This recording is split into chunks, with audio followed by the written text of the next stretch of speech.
Bonjour, je m'appelle Dominique Duforest et nous sommes là aujourd'hui pour les 30 ans de RTL2.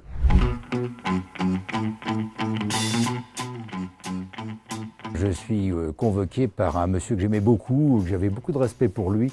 Il faisait très major anglais, il s'appelait Rémi Sauter. C'était le directeur général de la CLT. Et me dit, voilà, on est content de ce que vous avez fait sur M40, etc. On a un projet qui s'appelle RTL1, est-ce que vous voulez vous en occuper? Avec plaisir, cher monsieur. Et me voici donc responsable de l'antenne de RTL1. Et on me soumet un projet qui me paraît totalement impossible. Parce que le format, c'était info, 10 minutes, un quart d'heure de musique, info, 10 minutes, un quart d'heure de musique, info, toute la journée.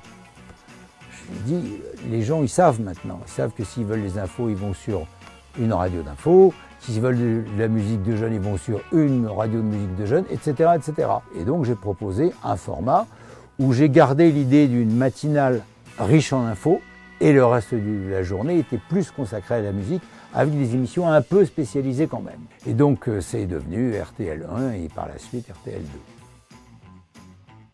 On a beaucoup soutenu, par exemple, Pascal Obispo. Zazie, qui était un peu dans la même mouvance, les Innocents, voilà, des gens comme ça, des gens un peu nouvelle chanson française, si on peut appeler ça comme ça, voilà. Alors, le premier, non, franchement, c'est il y a 30 ans, hein, donc forcément on ne se souvient pas de tout. Je me souviens qu'on a fait Springsteen, ça c'est sûr. Et Springsteen, il vous a marqué Oh bah Springsteen. Déjà, quand on a entendu Springsteen, on ne peut pas ne pas être marqué. Et quand on a vu Springsteen sur scène, il n'y a pas d'artiste plus généreux, plus éclatant que lui. Enfin, moi, c'est mon point de vue. Après, chacun ses goûts, mais Springsteen, c'est quand même un peu universel. On avait fait une opération spéciale, RTL2, pour le lancement. On avait passé un deal avec la RATP.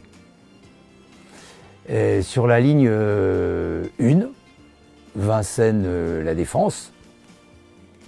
Et donc on avait dans un wagon un petit studio qui n'était pas très grand, il ne prenait pas beaucoup de place, puisque les gens pouvaient monter dans ce wagon-là, hein, c'était pas réservé tout le wagon à RTL2.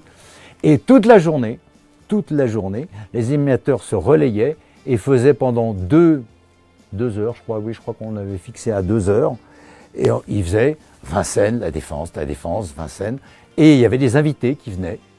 Je me souviens de Manu Dibango, le regretté Manu Dibango, jouant du sax dans le métro, mais au micro de RTL2. Pascal Obispo, dont j'ai parlé tout à l'heure, il est venu aussi. Après, tous ceux qui sont venus, je ne sais plus, mais on avait les invités toute la journée.